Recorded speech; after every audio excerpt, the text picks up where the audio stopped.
Ayah, kemarin kan mau cerita tentang ibu. Mira menagih ayahnya yang berjanji untuk menceritakan tentang ibunya. Tapi semesta berkehendak lain dan akhirnya ibumu hamil. Hadiah berharga yang diberikan oleh dunia ini kepada ayah dan ibu. Selamat malam teman-teman, selamat datang di YouTube Suara Telepon dan kamu masih mendengarkan aku Fauzi Radian. Kamu bisa cari aku di Instagram dengan username @kecabut atau kamu bisa langsung aja subscribe ke YouTube channel ini. Dan teman-teman, terima kasih untuk kamu yang sudah mendengarkan 30 hari bercerita. Untuk spesial episode hari ini, kalau kamu belum mendengarkan episode yang kemarin dengan judul Keajaiban, aku sarankan kamu untuk mendengarkan episode itu dulu karena episode itu akan bersambung ke episode yang ini. Dan cerita pendek ini, aku beri judul Mira, cerita pendek yang ditulis oleh Fauzi Radian dan dibacakan oleh penulisnya sendiri. Mira.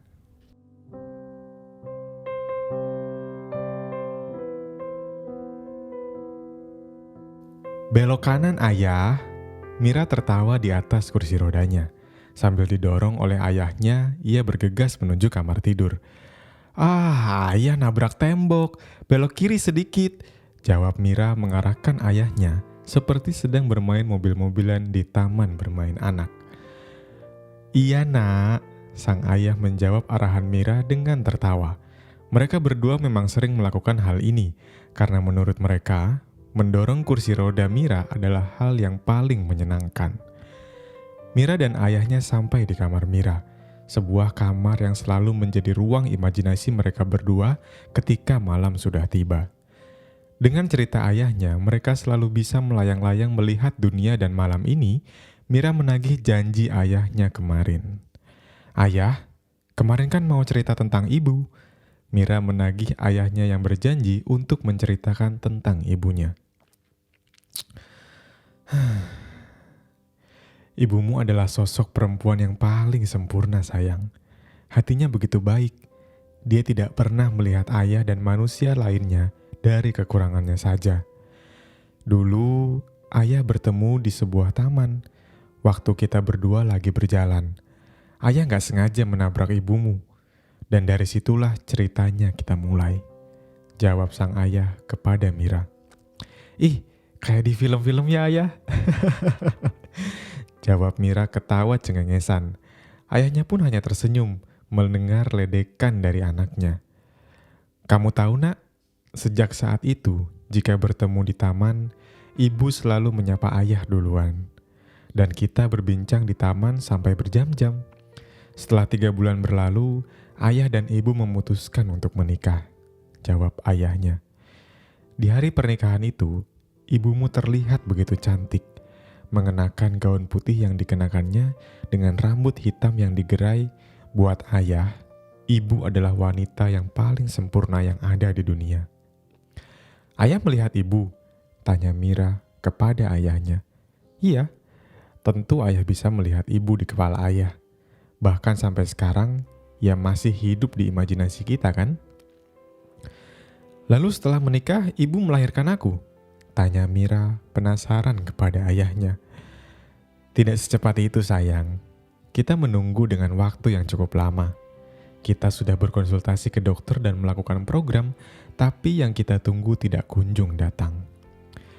Waktu itu, ibu dan ayah sudah mulai putus asa karena kita menunggu terlalu lama. Tapi semesta berkehendak lain dan akhirnya ibumu hamil. Hadiah berharga yang diberikan oleh dunia ini kepada ayah dan ibu. Di dalam kehamilannya, ayah dan ibu selalu berkonsultasi ke dokter. Karena waktu itu, usia ibu sudah tidak muda. Ayah hanya ingin mempersiapkan yang terbaik untuk semuanya. Untukmu dan juga untuk ibumu.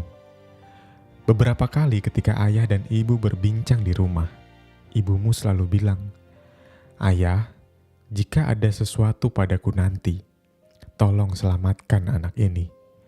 Aku ingin memberinya nama Miracle, karena anak ini adalah keajaiban untuk kita. Berjanjilah kepadaku ayah.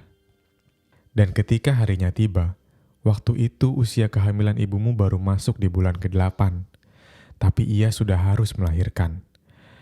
Hari itu, di ruang operasi, ibumu berjuang. Sedangkan ayah menunggunya di luar sambil was-was dan berdoa. Ketika dokter keluar dan menemui ayah, Tidak seperti orang-orang lain yang diberikan kabar bahagia. Dokter ini justru menepuk pundak ayah dan bilang, "Selamat, anak kamu perempuan. Tapi maaf, kami tidak bisa menyelamatkan istrimu," jawab dokter itu kepada ayah. "Jadi ibu meninggal waktu melahirkan aku ke dunia, ayah?" tanya Mira kepada ayahnya dengan raut muka yang agak bersalah. "Iya, nak. Ibu rela menukar nyawanya demi membawamu ke dunia ini. Dan kamu tidak perlu merasa bersalah. Ini adalah keinginan ibu. Jadi berdoalah setiap malam untuk ibumu dan kita, agar ia selalu hidup di ingatan kita," jawab ayahnya kepada Mira. Sebetulnya, waktu itu dokter memberikan ayah sebuah surat. Surat yang ditulis terakhir oleh ibumu. Tapi ayah tidak bisa membacanya. "Kenapa, ayah? Apakah imajinasi ayah tidak bisa untuk membaca surat?" tanya Mira kepada ayahnya. "Nak, untuk membaca surat, ayah butuh mata yang bisa melihat, dan ayah tidak memilikinya. Ayah menunggumu bisa membaca, agar kamu bisa membacakan surat itu untuk ayah. Dan kita mendengarkan pesan ibu yang terakhir kali untuk kita berdua."